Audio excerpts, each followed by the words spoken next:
నీ కథ ముగింపులేనిదై సదా సాగదా.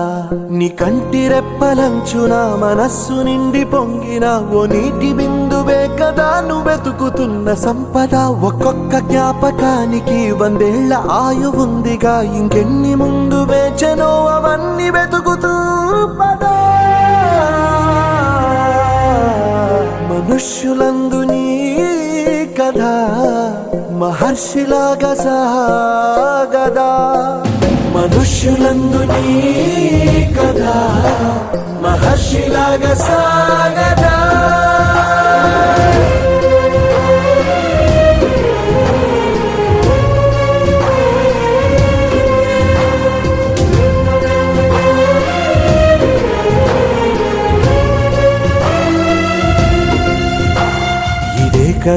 ఇదే కదా నీ కథ.